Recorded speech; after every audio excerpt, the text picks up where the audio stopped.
Hello everyone, today for another episode of Showcase on Warframe. Maybe a day late, but I'm only $1 short this time. Today's item, the Attica.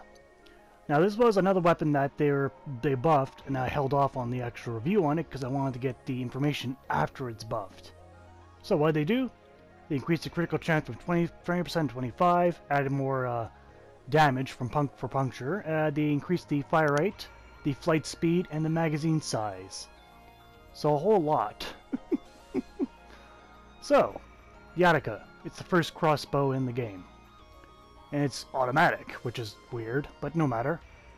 We can easily see it's a critical build, and it's also a silent weapon. All crossbows are. They're kind of rolled in with the bows and that kind of ideology and such, but anyway. We can see it's only pretty much a critical. Stats is very low, and it has mainly puncture for damage. Has a little bit of slash, but mainly puncture. To get your Attica, you need to go to the dojo and go to the talent lab in said dojo, and you'll find a blueprint there. To build it, it's not too terribly expensive. You need 20,000 credits, 2 morphics, 800 ferrite, which is a jokingly small amount, 200 rubico, and a forma. So the standard build requirements for most stuff out of the talent lab, or most things in the lab in general. But is it worth it? And that's the question I intend to answer. Because it does have direct competition these days with another crossbow. Now, before we get into any extra combat here, let's get a bit of a look at this thing. Now, we can see on the top of the crossbow, they got some kind of weird protrusion. Maybe it's a magazine. And we can see here that yes, it is a magazine. This is where the shots will be probably loaded into said magazine, and visually it looks pretty much like a normal crossbow, aside from a laser bowstring or drawstring. And the muzzle of this is weird. It's got a kind of a cover, though I have no reason why this would even be a thing. It doesn't really give any tactical advantage whatsoever. But otherwise, it's very interesting looking. But enough of that. Okay, we can see it fires very quickly. Like I said, it's automatic. It is without mods. No mods on this sucker. And reloading is also pretty quick. Let's see how good the spread is. So that's a few shots. Now we go full auto. There's pretty much no recoil whatsoever. Okay. Now, I'm going to pause the game and I'm going to zoom right over there. So I'm going to move faster. There we go.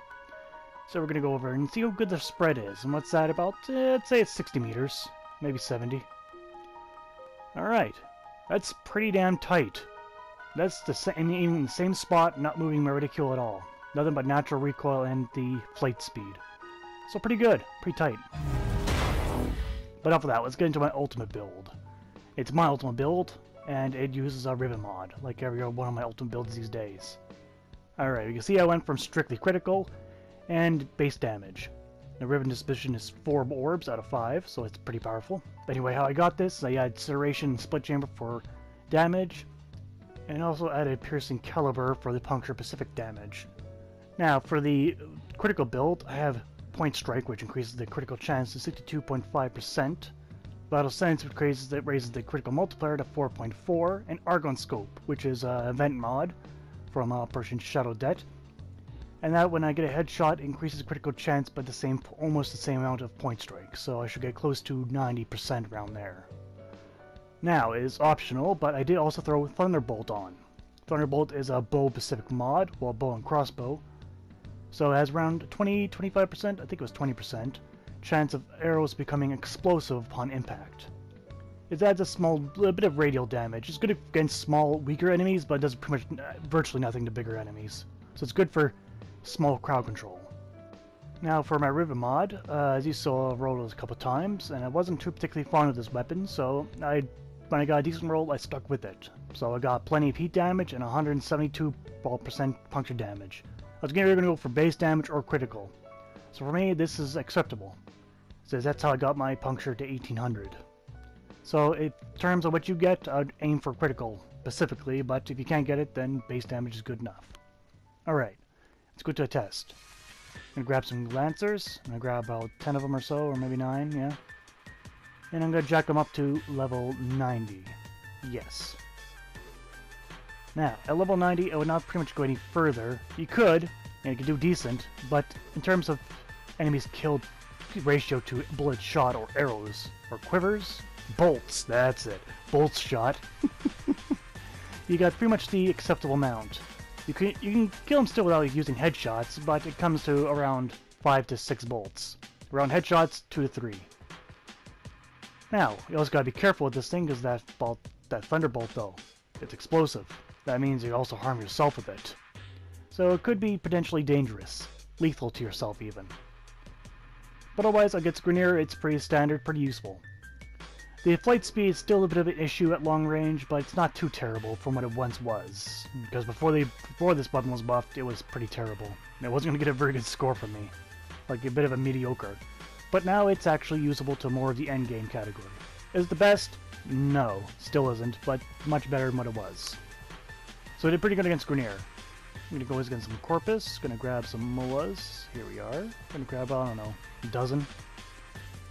And we're going to put them to level 85. Just slightly weaker since they're not exactly susceptible to puncture. But the damage still is plenty there. And when a Thunderbolt does kick in, it does hit many of them, and many of them fall as a result. So pretty good in that regard. It's pretty much rapid fire, so it either cuts through their shields, which is good. Now, again, I gotta mention that Thunderbolt, because even me, when you're not paying attention, it can get you just like that. So it did pretty good against the Corpus. So let's grab some Chargers. So I'll grab, I don't know, a whole bunch of them. I guess I should have selected all, but no matter. Jack them back up to level 90. Alright. Against these guys, it works surprisingly well. There is that slash damage in there, but puncture damage doesn't do positive nor negative, so you get the entire damage right there. So it's pretty good, pretty good. Just gotta be very careful with the Thunderbolt. You don't have to be so careful if you don't have the Thunderbolt on, but with it, you gotta be careful because enemies will get point blank and you can easily kill yourself. But no matter. It does play pretty well, and even do well against Ancients since they're mainly armor. So it's actually a decent weapon against Infestation. A decent weapon. Now I decided to, why not just show you what trying to go against the strongest enemy in the game in terms of armor that I can produce here. That's a Corrupted Heavy Gunner, level 145. You should normally almost never fight these guys, because not many weapons actually do anything. And you see the Attica here does nothing. Does not matter. So regardless of its buff, it's not a super weapon, as I mentioned earlier. But it's good enough. Just gotta be careful with that Thunderbolt. I mean, like, really, be careful with that sucking thing. Okay, now about its direct competition, Zhuge. Now, if that's how it's actually pronounced, we can see that the Attica is stronger, but Zhuge has better critical chance, which could work better against such targets as the Heavy Gunner. The critical chance is lower, but that's not very much. It's up to you which one's better. They're almost neck and neck in my opinion at this point.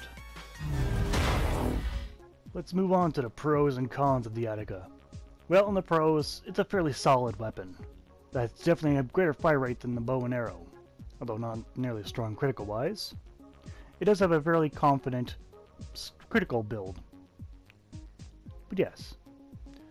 Okay, on the cons, long-range firing at enemies can still be problematic if they're moving, because the arrows don't quite get there in time. Alright, and in terms of another con, I'm going to have to say it in my personal opinion, but the update to this weapon kind of made it almost too similar to the Zhuge. It's almost like I'm going to have the same weapon now side by side. It's kind of pointless, but no matter.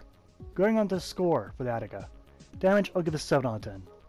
There's plenty of damage, definitely so, but I think in terms of endgame, it's not really truly there. Accuracy, I'm going to give it 8 out of 10. It's plenty accurate, even got longer ranges. It's just the flight speed is not quite too true. Design-wise, I'm going to give 4 out of 10. As I mentioned with my cons, after the update this weapon, it's just now Zhuge. Just an older version of Zhuge, if you will. So I think they kind of destroyed the design of the idea of this. But no matter. Ammo-wise, 8 out of 10. You got plenty of ammo, that's for sure. You won't easily run out, but it is possible. Miscellaneous, I'm going to give a 6 out of 10. When it comes to crossbows in games, they're unpopular because they don't really lack the punch. They kind of lack the punch and oomph.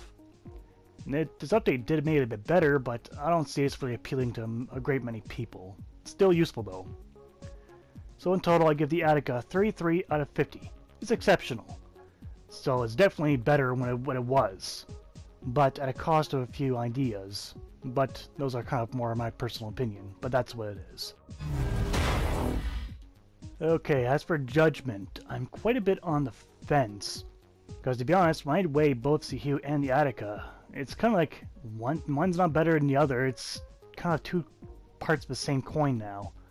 And are either of those weapons worth the judgment? I'm going to say yes, but not for everyone. But that's just my opinion. And thank you for watching. I hope to see you guys next time. Take care out there.